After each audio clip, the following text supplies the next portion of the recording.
14h ci Sen TV ziar nañu leen baax ci àjjuma ji mbokk yi dal leen jàmm ci biir jotaayu xibaar ñu koy door ak l'accident bu métti bi nga xam ne sànq ci kanam la am sa caaroy gaar foofee de benn ndaw la di ab mécanicien la benn ndëraan jaar ci kawam ni ngeen ko gisee ci photo bi noonee la ñàkke bakkenam ña nga xam ne ñoo nekkoon ci moto ba di ay xaritam dañu mujjee tëb daw ba loolee sax ñu mujj saa mucc l'accident bi nag mënees nañu wax ne dafa ñëw yokku ci ñàkkum kaaraange nga xam ne dañ koy faral di nemmeeku fii ci tali bi rawatina ci liggéeyum teer bi ndax nag nee nañu lii di ndëraan bi ci liggéeyu teer bi ci boppam la ñu ko doon rek doyee waaye njombe laa ngi noonu mu ngi xewee sa foofu nga xam ne moo di caaroy gaar ba ndaw mécanicien boobee nga xam ne nee nañu mi ngi dëkke wala sax fa tolloox parcelle Sam 2 noonee la fa doxee ñàkke bakkanam moom nag nee nañ mi ngi dëkk sa quartier gëstu ñu wutali sa Sédhiou xam ngeen ne kon jamono ji ñu def ak taxaw seetlu jëm ci defkati ñaawteef yi Samba Boy yi nañu leen tegee loxo ak liggéey bu rafet ba nga xam ne sunu takkadeer yi ñu ngi ko fi def foofee sa Sédhiou nag gannaaw bu ñu sóoboo ci ay patrouille lu mu gàtt jàpp leen ne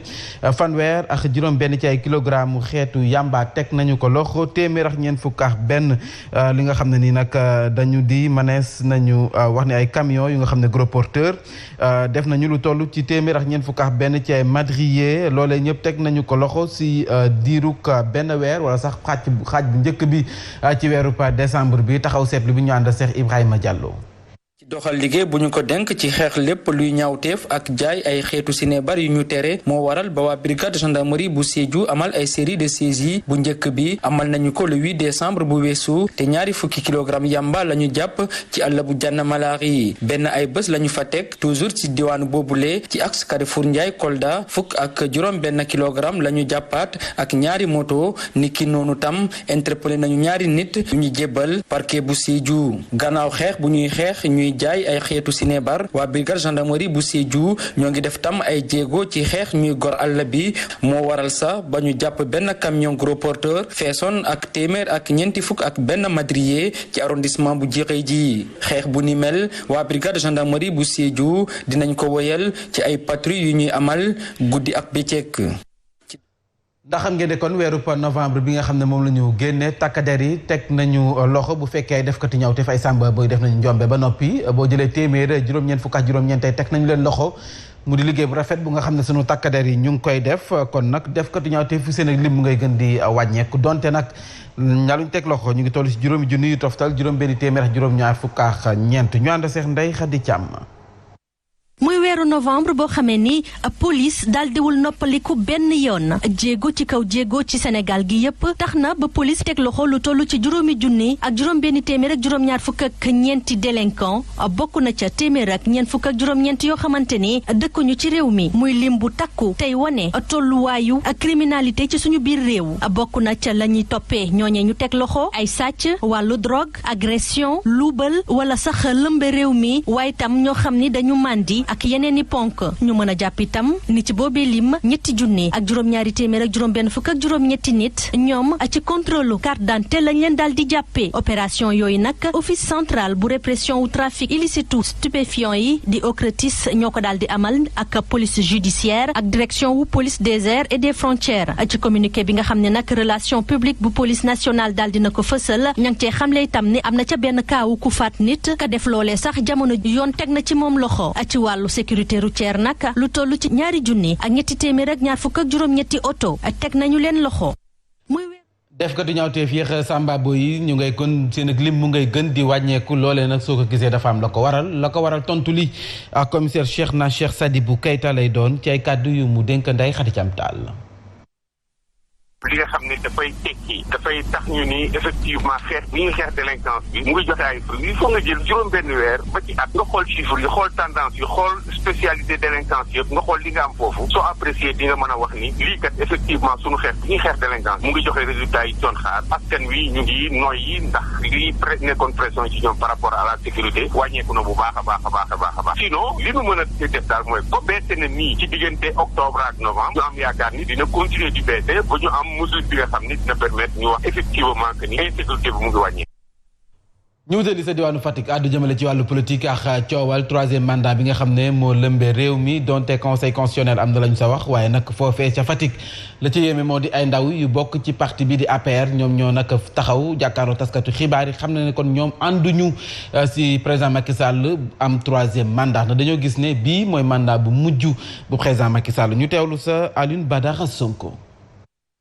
bokk ci ñu sànc APR coordonnateur des jeunes boucliers républicains moom nag nangul benn yoon ni président Macky Sall mën na amal troisième mandat Amath Diouf. déjà Macky Sall su insister sur le troisième mandat mais Fatick gi mu dëkk du fa am dara à Fatick parce que Fatick y a rien Fatick y a même pas d'activité politique Fatick tout le monde est frustré personne n'est content à Fatick kenn bégul à Fatick responsable ya fa nekk doon mobiliser nit ñi di sonn ci ñoom di leen jox ay seen propre moyen di leen jàppale di leen utal liggéey mais ñooñu ñëpp dañoo croiser les bras parce que Macky Sall teguloon fenn. moom nag li muy ñaawlu mooy ñi nga xamante ne ñoo sànc parti bi Macky Sall joxu leen benn cër. la frustration est le sentiment le mieux partagé au sein de notre parti. parce que tout simplement nit ñi dañoo mer kenn mënatul def dara rien ne fonctionne dans le parti parce que les gens sont frustrés parce que mënoo xeex ba heure bi ñu jox ko ay nit bàyyi da nga toog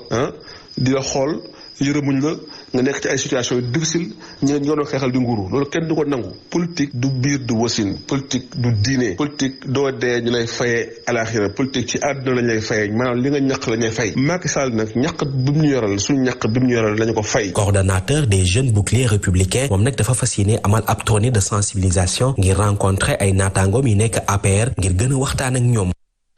kuréel la gomba ay ndaw foofee sa Fatick te ñu bokk parti bii di APR dañuy desandeex coordonnateur ba Amath Diouf la mu gis moo di kii di njiitu réew président Macky Sall la mu taxawal maanaam task bi mu taxawal ngir ñooñee dem ci télé rajo yi défendre ko loolee mënees na kaa tas nag ndax bu fekkee rek fa mu teg ab tànkam fa la ko teg jëm ci ay réalisation am loolee lekk war na koo mën a doy sëkk ngir mu lay wax askan wi waaye soxlawul keneen ku ko waxal ñu teewlu ci ay kàddoom moom Amath Diouf. mënuñoo jël ay ministre rek ay député ay kenn xamul ay DG jël leen du confiner leen ci benn ruux mais on peut pas mettre tous ces dans le même panier ça n'a pas de sens donc il ne faudrait pas que nit ñi aussi di jël lépp di ko tax seen wet il faut que nit ñi généreux bu la yàlla dénkee Macky Sall namee la def la directeur général kenn soxorewula kenn iñaanewula kenn yéenewula lu bon mais bàyyil beneen nit ci parti bi aussi mu gérer leneen c'est important mais lépp nga def ko sa wet yaakaar ne yow kese yaa war a nekk ci parti bi lépp ci yow la war a jaar yaa war a def lépp mënut a nekk. dañuy baaw Fatick wutali sa bët saalumu réew mi foofee sa Ziguinchor jàppale ne kon l'intersyndical bi am ba kon ñooy liggéey ca l'hôpital régional ba nee nañu mukk du sa daal projet bi nga xam ne lañu sa jublu moo di taxawal fa ñaareelu centrale d'oxygène boobee nga xam ne ñu ngi ko xayma si 200 millions suñuy koppar nee nañu bëgguñu ko kon nag loolee jot nañu ko xamle ci ab ndaje bañ sa woote woon ñu ànd Cheikh Simewo Faye moom mi nga xam ne moo yor wàllum communication bi si ay kàddu yu mu dénk Abdourahmane Diallo. lii ngeen di gis suñu ginnaaw muy ab centrale oxygène boo xam ne boo fekk fa benn centrale d'oxygène nguur gi moom moo joxe centrale d'oxygène boobu amul benn hôpital Sénégal boo xam ne moom moo jëndal boppam centrale oxygène asuma ñun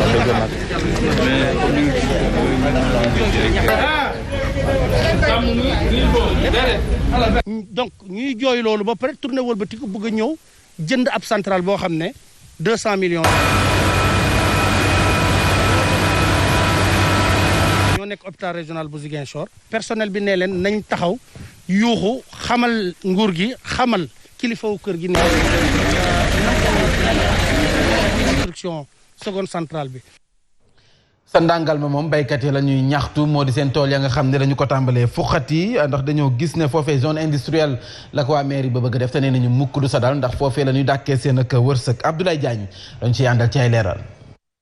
sagar wéy di lakk di xeeñ ci ndàngal ma juróom benn fukk yu tekk juróomi hectare moo xaajale njiitu bokk moomeel gi ak ay ñoñam. nan la ñu mën a délibéré 65 hectares fii te ngi njaayeen nekk fa wala table nguraan ngeej Cheikh Dieng nekk fa collège de proximité nekk à côté lycée bi nekk fi portion boobu 65 hectares te fa xejul. ñu ne dañ fee bëgg a samp ab zone industrielle ak technopole la. te koo def rek teg ko ci doole nee na su ngeen bëggee day am su ngeen bañee day am parce que état la. fësal ne lu mu jaral ab njiitu bokk moomeel gi dañ leen jaral lu ñu toll ba kenn bañ a laal seen suuf yooyu lee. na wax leen ak Mor Ngom mu bàyyi suuf si bu ko bàyyiwulee yàlla xam na ne dina fi tuuru dinañu dem aussi ci lañu fi maam bàyyi woon. ñu ciy woo kilifa yi ñu àddu laata rëcc di fekk jëf wees. Mor nag jaay doole la fi def ñu lance appel au président Macky Sall nag. noonu ñu ubbi la suñu micro ki nga xam ne mooy njiitu bokk moomee lu ko ndàngalma gannaaw bañ ko jéemee jot ci lu nu mel te mujjutu antu.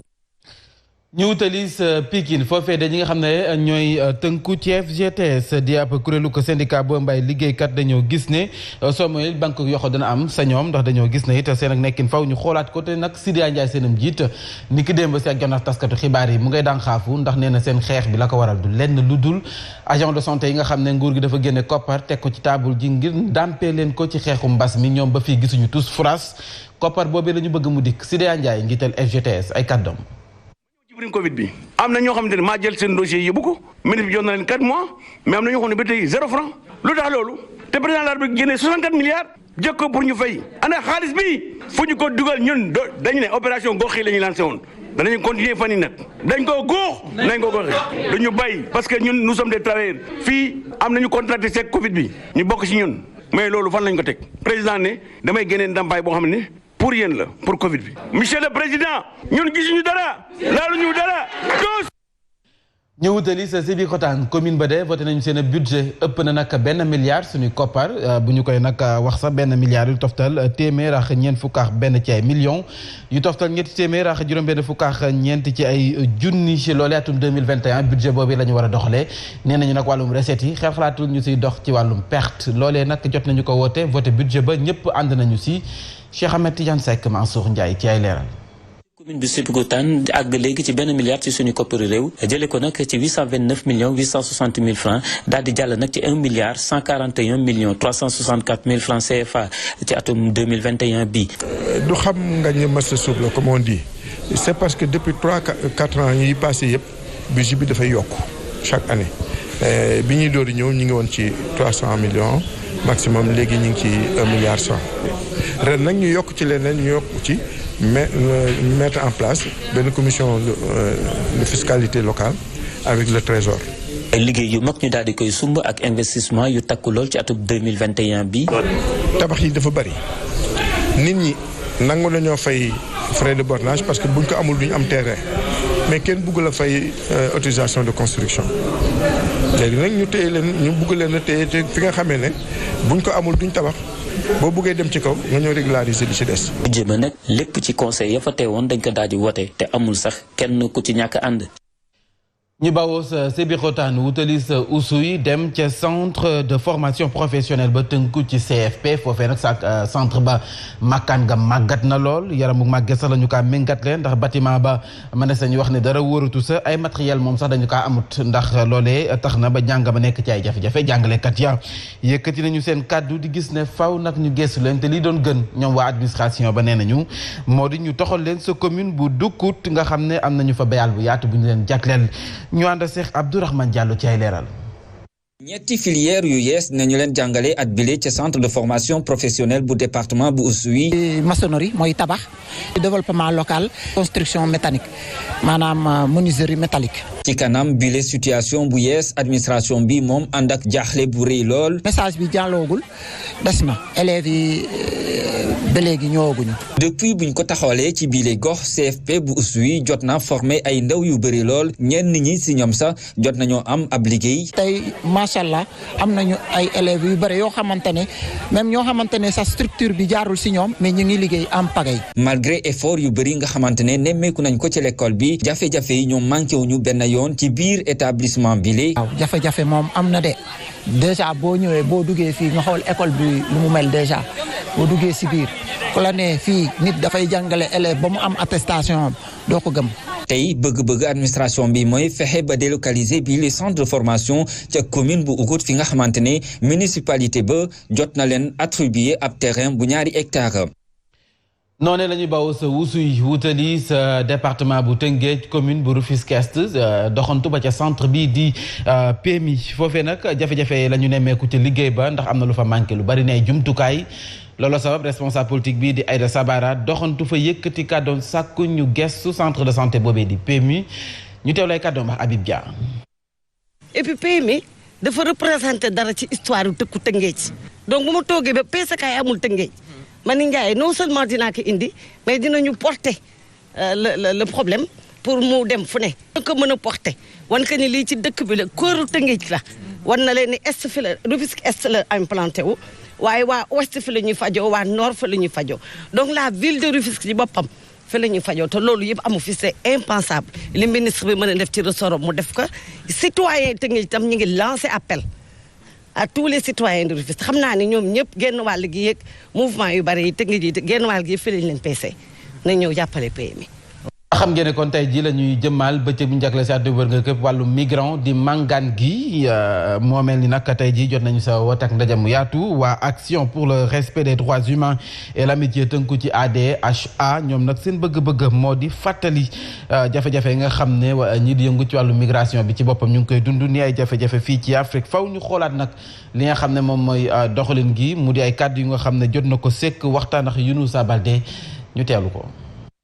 mangaan gi jéggi na dayoo ci atum 2020 bi bañu sukkandiku ci ab rapport boo xam ne Nations Unies moo ko génnee lu toll ci 17 000 migrants àgg nañu ci îles Canaries ci Espagne ci atum 2020 bi lu gàtt junni ci ay nit ñàkk nañu seeni bakkan ci yoonu mangaan gi boole ci ñu ñàkk seeni bakkan ci géej gi ginnaaw fanweeri at ñuy màggal bis bu ñuy jagleel mangaan gi seetlu bi doon benn situation migrants yi ci àdduna bi nag doy na waar migrants yu bari ñu ngi leen di exploité di leen torturer dem saa ba leen di faat ñàkk bi ak ñàkkum liggéey ndaw ñi rak ci dolli jafe-jafe politique yu am ci réew yu bëri bokk na ci loo xam ne moo gën a favoriser lii di mangaan bi monte de lu toll ci 80% sa xolu mangaan bi mu ngi am ci diggante réew Afrique yi te ñu gis ni tamit fii ci Afrique ak yelleefu migrants yi dañu leen di bafoué looloo waral kuréel bii di ADHA Action pour les droits humains et amitié di recommander rek ñu taxawal benn politique migratoire gu am solo waaye te ñu amal ay waxtaan yu yaa soxal problématique bi tamit fexe ba respecter dignité humaine nit ñuy màngaani. Younousa Baldé dañuy desandi si bëccëg bu ñu jagleel màngaan gi ànd ak Tidiane Diallo Poul Thiam doxantu ba ca centre bopp foofee woote woon nañu fa am ndajam waxtaan di ab panel doon waxtaanee ci bés bi la ñu fa gën a fësal ci waxtaan ba moo di jigéen ñi nga xam ne ñu ngay gën di seen ak lim bu ngay gën di sakkanti ñi di dem di màngaan yi ñoom nag dañu gis ne faw ñu respecté ak yelleefu doomu aadama bi donte waaye màngaan la amul ay këyit waaye nag doomu aadama la nañu respecté ay droit wam ñu ànd seex bi le reportage. féminisation migration bi commencé na di yokku expert ak spécialiste de migration alerte kilifa yi. surtout at yi ñu jógee ni migration bi dafa jigéen ñi ñooy gën a dañuy bokk si ñuy gën a tukki donc lu ko waral mooy aussi cause yi bëri na am na cause économique am na cause sociale am na cause culturelle et cetera gis nañ ni tamit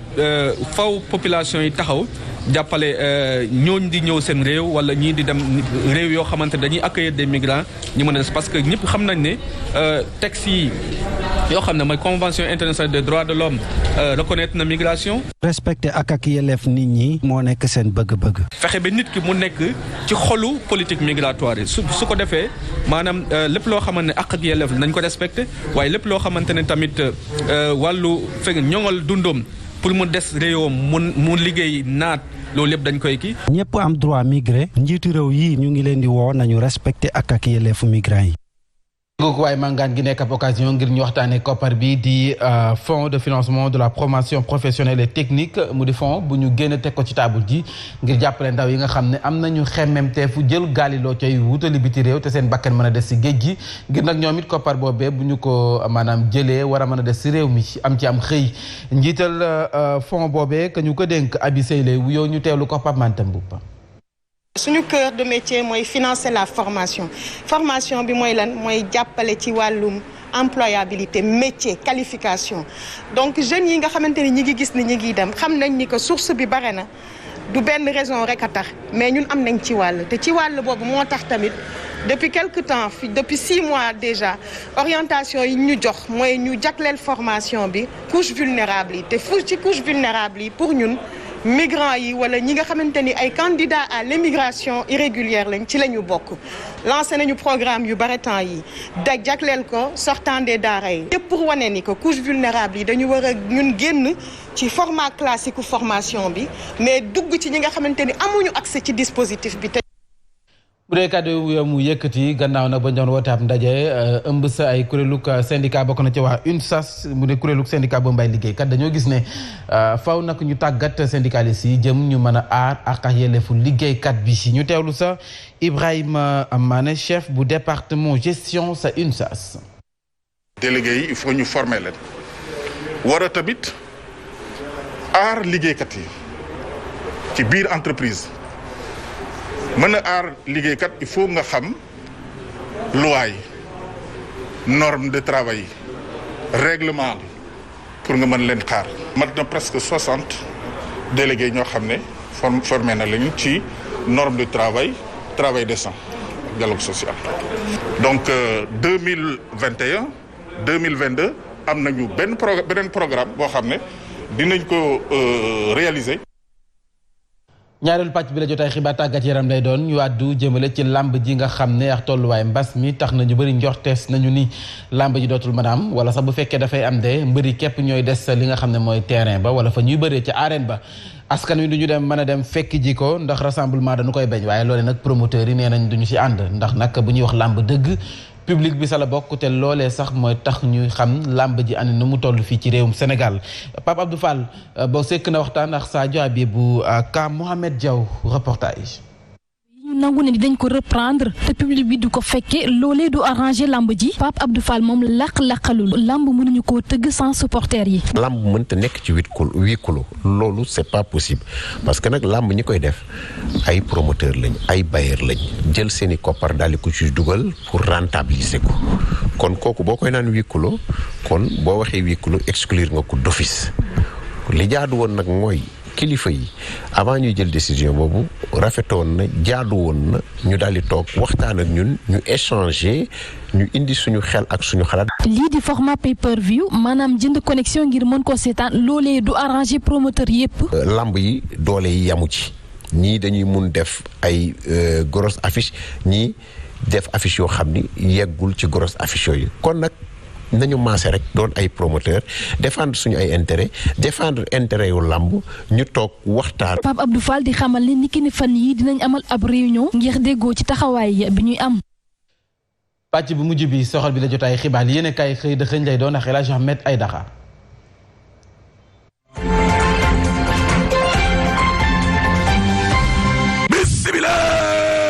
corona gaa ngay continuer rey ba léegi dina dee Le Soleil yéene kaay ne ñetti doomu aadama dee ñoo dee inna lillahi wa inna ilayhi rajiun dama ne la ñaar fukk ak juróom-benn day ña nga réanimation Sowétas yéene kaay ne président France la dee di Emmanuel Macron corona na mar di Italie waaw laas ne waaye corona wu Emmanuel Macron boobee waaw président Macky Sall day Sénégalais yëg nañ ko ci lu mel ni xamee di ko xas mar di Italie waaw parce que président wu Sénégal day ñaata doomu aadama kon ñoo corona ci réew mi lée bëri na ay ñoom Mamadou Lamine Diallo ñëpp Macky Sall ñaanalu leen mastawu leen Macron corona mu koy masaw di ko ñaanal li jaaxal réew mi termine yéene kaay ne Abdoulaye Diouf Sarr day waaw ma ngay nag yëkkati waat centre de traitement ya yéene kaay gi ne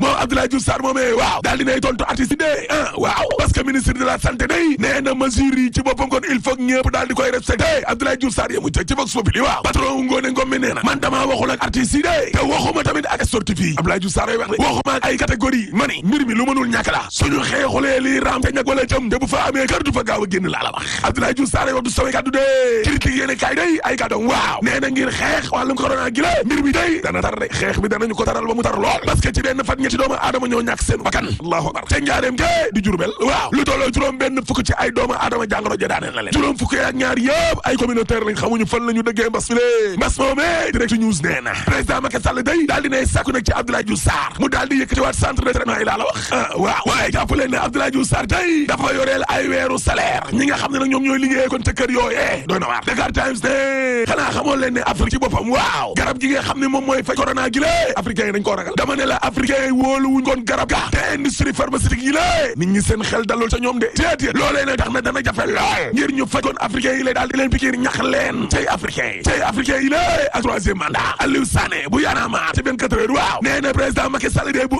ësloo daal di kon dëgër bopp waaw na ko leer na ci suñuy kaw néew lay jaar mardi tali la ilaha illallah gaw ma ne nañ fa yegg tribune yéene kaa ne en tout cas waa Y'en a marre de daal di nañuy dànkaafu nag ñi ngi mettre en garde Macky Sall mi lay ak troisième mandat Aliou Sané ci le quotidien yéene kaa ne déggoo leen ma de Macky Sall daal ñaari mbir a fi nekk ni jeexal bi dem am way wu rëy wa ilaa dëgër bopp jaar ci suñuy kaw néew laa la wax man Aliou Sané nag li may wax ndaw yu Afrique yi mooy ñu jóg xeex mbas mi troisième mandat bi mbas la di nañ leen ko xeex Y'en a marre day d'accorduñ ca grand serigne de Dakar tam d'accordul de ñu jëlee fi Dakar déedéet ubbil tribune yéene kaay parce que Abdoulaye Matar Diop waaw ma ngay jubbanti nag président Macky Sall de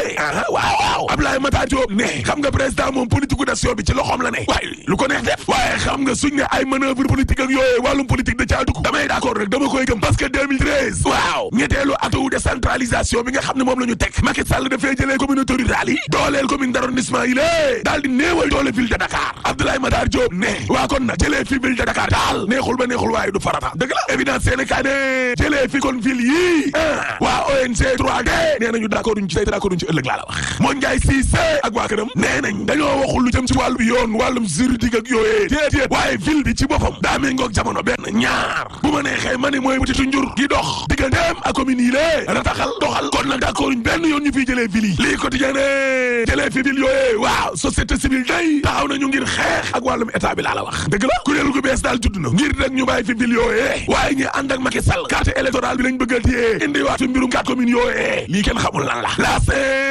mais xoolal ma Sada Ndiaye la mu jëm sa gi ji loon gële lu tolloog ñeenti mbedd laa la wax la tuddee Macky Sall 1 Macky Sall 2 Macky Sall 3 Macky Sall 4 quartier la 4 quartier Mansour Faye ma ko bëggoon tuddee mbedd day ca Ndar waa Ndar nañoo bañ Thierno Bocoum day bañ na li Moussa Sy wax de maa la ko wax xaw na koo rey de Thierno Bocoum ci tribune yéene kaay ne yow Moussa Sy jàppal ne wor askanug lëmb day moo gën a doy waar gën a yées wor benn doomu aadama te yow nag Moussa Sy munoo wax a wax ba doo nekk transhumant parce que da ngaa transhumé te moo ni yow Moussa Sy day yaa fi doon wax naan gars yi dañ lay woo pale ba def la ministre wala def la directeur wala PCA waaye bu dee fii rek nañ lambi feneen te yow Moussa Sy yaa doon wax naan lu mu métti ak lu mu dar ñin duñu ma sa transhumé parce que ay góor la ñu la wax Thierno Bocoum ne ko waaye yow Moussa Sy yow tey transhumé nga benn ñaar nekk nga tam PCA te xiifoo ma rafle o te yow Moussa Sy nag sa wàllum transhumance yi ni ñu ko defee moo ànd gàcce mardi tali patron Moussa Sy woon day léegi de mooy bomb nag réew mi quotidien ne Khalifa Ababacar Sall day ak ni auto politique bi taxawaatee nii waaw mbaa du mooy njiital opposition bi lée looloo jaralaaj critique yéene kaa ne Habib Niang de inspecteur impôt waaw ma ngay dox na ca kaw Idrissa Seck ta Thiès gay mardi tali waaw parce que nag ay adjoint yu Idrissa Seck militant ak ay conseils municipaux yu Idrissa Seck waa réew mi fax nañ de dem ànd ak Habib Niang bu affaire ca Thiès googee 24 heures yéene kaa ne xoolal ma kii moom coow li dox ci digganteem ak Mamadou Massaly moom caay jaabi mi lii xeeñ neexul ci moom de moo tuumaaloon Mamadou Massaly ne président da koo may oto parce que procureur Serigne Bassirou Gueye day convoqué na xale wa affaire bi juróom benn fan ci weeru janvier bi allahu akbar bi tool Sadio Diouf ci la témoin yéene kay waaw nee na moom de la muy xeex mooy jeunesse bi di xale yi lée yegg nag fa ñuy nasee ko nocci ci instant de décision yi looluy dëgg de direct news de appel à témoin seede la ñuy wër tey ci koo xam ne nag yaag Mahmoud Saleh yéen a bokkoon classe ba muy am kon diplôme am ba promotionnaire am la gars yi di wër de source année waaye Famara Ibrahima Sagna mi lée def boppam buur maar day taali ba fii ñuy addoo nii dama ne la ay adjoint laa la wax xamuñu budget bi nga xam ne kon moom lañ dégagé woon ci dialogue ba boobay benn ñaar moom Famara Ibrahima Sagna xëy na bis rek ne day tournée nationale mbir ma sax daa mujj yàqu di te kenn yëgul te nu reporteru source a bi téléphoné ko bëgg a am ci moom ay xibaar Famara Ibrahima Sagna ne ko yow est-ce que xam nga ma waaye bu leen ma sonal waay lan moo tax nga may woo way samba l'observateur ne mais xanaa xamoo leen ne Famara Ibrahima Sagna kaa bu garaaw la ca palais ba laa la wax xaar day taali waaw xanaa xamoo leen ne palais bee ña ngi doon xool nag maanaam ni ñuy décalaatee dialogue bi continuer waat dialogue boobu yooyu far Famara Ibrahima Sagna mi lée ñu ne def na lii waaye fi mu nekk nii nag ci tànku teggi ko la palais ba nekk de remplacé ko waaw général Niang kay moom day nag lañ bëgg a buux fi mu nekk nii président Macky Sall général Niang ngir mu remplacer Famara Ibrahima Sagna laaste waa PDS ne la wuñ dee déedéet parce que nag seen fédération ba nekk ca Guédiawaye gële Alaaji Njoogu Jeng jiite ko waaw ñoom daal nee nañu benn soxla la ñu am mooy football Aline Sall mu jógee foofu ndax meeru Benno Bokk Yaakaar yi nañ yoree Guédiawaye googu dara baaxu ci laa la wax Alaaji Njoogu Jeng ne waaye loolee li koy joxe mooy